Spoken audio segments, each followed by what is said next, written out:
Alors plus que jamais, on le sait, sur la bourse américaine, quelques gros poids lourds de la cote font à la fois la pluie et le beau temps. Et on a eu l'exemple avec la hausse d'Apple cette semaine de 7%. C'était mardi. Cette extrême concentration des indices boursiers, est-ce qu'il faut en avoir peur? Ça pose des questions. Réponse avec vous, John Plassard. Bonjour John. Bonjour David. John Plassard pour la Banque Mirabeau en duplex avec nous depuis Genève. Pardon, il faut qu'on en parle parce que le CAC 40, c'est très important, cette concentration de plus en plus extrême, encore une fois, des indices boursiers, notamment américains, mais aussi un petit peu en Europe. Mais là, quand même, la chute se poursuit à la Bourse de Paris. On est à 7550 points, 2% de baisse aujourd'hui. À midi sur le CAC 40. Qu'est-ce qui se passe là, encore une fois? Quelles sont les infos nouvelles? Encore une fois, les taux à 10 ans français n'ont pas flambé tant que ça. C'est le spread franco-allemand, 70 points de base. Ça nous ramène quasiment en 2011, c'est ça, au moment juste avant la crise des dettes souveraines? Exactement. Alors, ce sont aujourd'hui l'explication de cette baisse, c'est les déclarations de plusieurs politiciens, et notamment Bruno Le Maire, qui a dit que l'arrivée notamment de l'extrême gauche, comme il l'appelle, au pouvoir, pourrait faire sortir la France de l'Union européenne. Et on a eu d'autres déclarations aussi assez importantes en mettant en avant le fait que la France aujourd'hui empruntait à un taux plus important que le Portugal. Donc on joue aujourd'hui à se faire peur. Et chose très intéressante qu'il y a, c'est que les Américains, et on le dit souvent, mais c'est vrai, les Américains sont en train de se réveiller et vous avez plusieurs programmes de Citier. Vous savez, on a déjà parlé ensemble des programmes de Momentum qui sont en train de vendre l'Europe et notamment la France. Et ce qu'on me disait dans certaines salles de marché, c'était que les gens aimaient bien taper, entre guillemets, sur les faibles, qui aujourd'hui est la France ou depuis ces derniers jours. Et effectivement, on teste ce qui en est. Donc c'est de l'excès, on tente de se faire peur, bien évidemment, et cette volatilité devrait durer, en tout cas, jusqu'au premier tour de ces élections.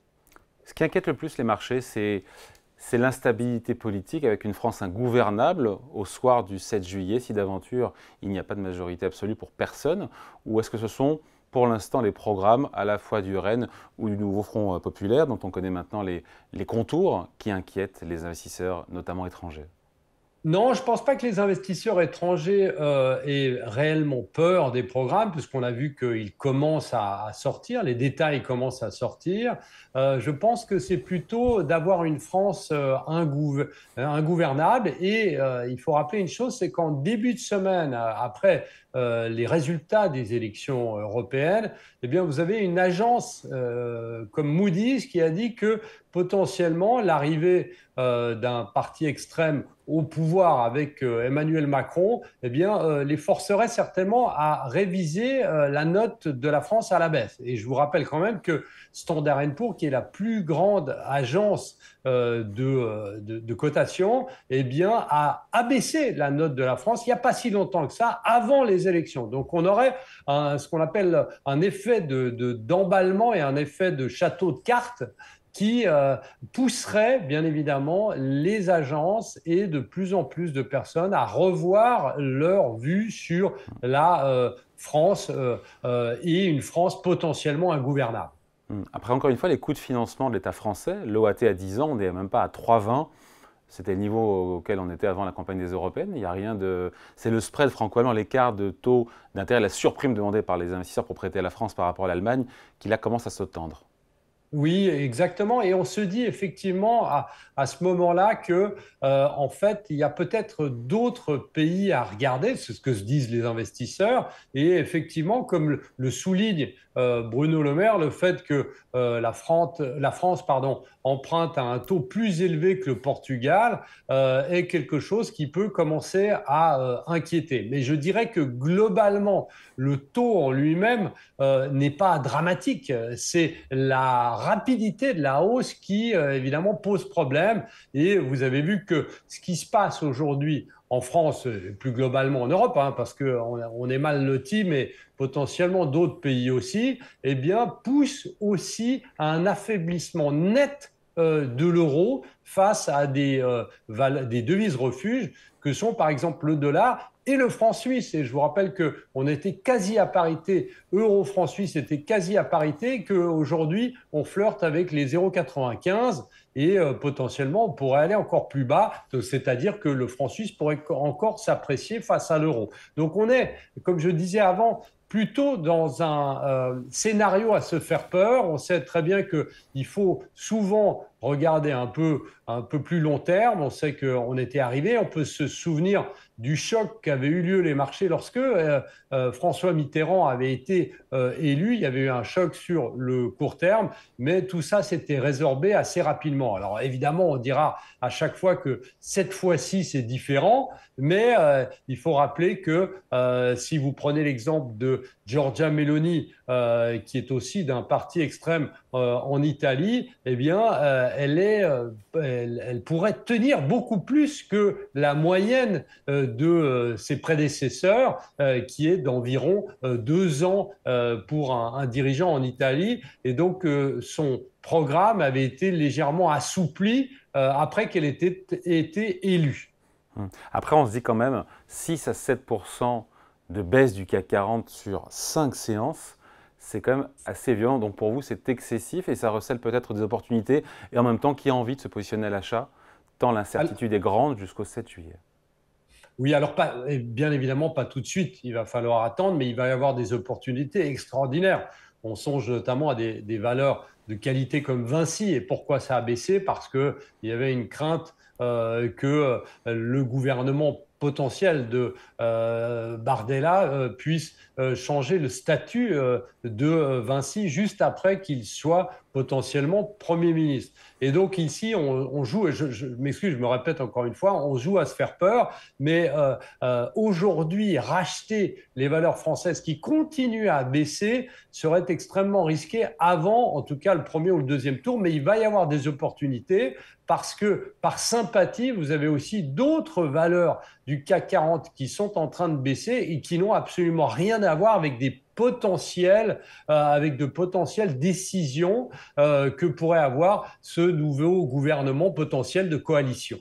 Il y a une décorrélation avec les marchés américains et on revient à notre premier sujet, pardon pour cette incise, mais c'est important parce qu'on vit évidemment les marchés en direct sur Boursorama. Il y a une décorrélation avec les marchés américains qui sont toujours, qui eux en tout cas ne subissent pas du tout, et c'est normal, ce n'est pas leur problème, le problème politique de la France. Non, et surtout que, en fait, ils ont un relais, je dirais, de croissance au niveau boursier. C'est bien évidemment l'intelligence artificielle. On en a parlé très souvent ensemble, David. Il y a quelque chose qui est absolument fou si vous regardez Nvidia. Vous savez que 34% de l'augmentation de la capitalisation boursière du S&P 500 depuis le début de l'année provient d'une seule valeur et c'est Nvidia. 34% de l'augmentation de la capitalisation boursière.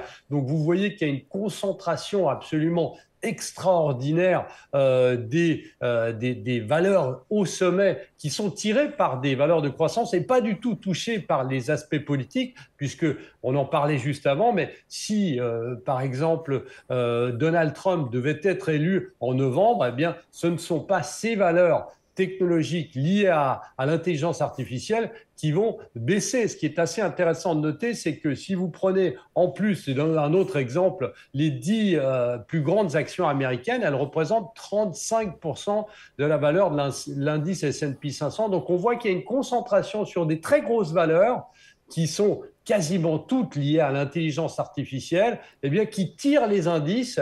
Et l'année passée, on appelait ça les 7 magnifiques, on les appelle aussi comme ça, on appelait ça avant les GAFAM. Aujourd'hui, on se repositionne parce que ça va tellement vite et les capitalisations boursières montent tellement vite qu'on est dans une situation où effectivement, aux États-Unis, contrairement à l'Europe, eh bien, le problème politique n'a absolument aucun impact sur ces valeurs qui tirent les indices. Est-ce qu'on peut dire, question double et on finit là-dessus, que cette concentration aux États-Unis est plus forte que jamais sur quelques titres, on l'a vu, et est-ce que c'est dangereux ou pas? Alors, je dirais que sur quelques titres, pas vraiment, puisque si vous prenez, vous savez, dans les années 30, AT&T, hein, eh bien, représentait 13% du marché américain. Aujourd'hui, Nvidia, c'est 7% environ. Donc on voit qu'on a toujours eu sur différentes thématiques, que ce soit la technologie, que ce soit les industries pétrolières, etc. Maintenant, la question dit, est-ce que c'est risqué? Alors, théoriquement, oui, puisque si vous avez une valeur qui s'effondre, eh bien, ça va avoir un impact sur votre indice. Mais historiquement, on voit une chose, c'est que la concentration a toujours été là. Moi, je prends toujours l'exemple de Berkshire Hathaway, vous savez, de l'entreprise de Warren Buffett. Eh bien, ces 10 plus grandes valeurs, donc il y a une concentration, ces 10 plus grandes valeurs correspondent à 86% de la valeur de marché totale de son portefeuille. 86% seulement sur 10 valeurs. Donc on voit ici que ça a fait son succès et que si vous choisissez des entreprises qui sont des entreprises de qualité, qui ont de la croissance, bien évidemment, eh bien, c'est pas risqué. Voilà. Et en Europe, et on finit là-dessus, en Europe, on a ce problème-là ou c'est vraiment un problème, enfin un problème, une configuration de marché vraiment américano-américaine? Non, alors je dirais qu'en Europe, on a exactement le même problème. Avec le luxe. Ce qu'il faut faire un tout petit peu attention, c'est qu'on a moins de valeurs. Si on prend le S&P 500, on a 500 valeurs, mais si vous prenez le CAC 40, bien évidemment, vous avez moins. Et si on regarde eh bien, les 10 premières valeurs, évidemment, si vous prenez les 10 premières valeurs en France, ben, c'est plus de 50%. Mais on voit qu'on a aussi la Grande-Bretagne, où on a une très forte concentration. Là, je dirais que le seul marché qui est un peu plus diversifié, c'est le marché japonais. Puis je rappellerai juste un dernier exemple, c'est qu'en Suisse, si vous prenez Nestlé et Novartis, dans l'indice suisse, ben, ça représente, sur deux valeurs, ça représente 33% de l'indice. Donc on voit qu'il y a aussi cette concentration, mais concentration sur des valeurs de qualité à la base. Merci beaucoup. Merci John. John Plassard pour la Banque Mirabeau en duplex avec nous depuis Genève. Merci John, salut. Merci, à très bientôt.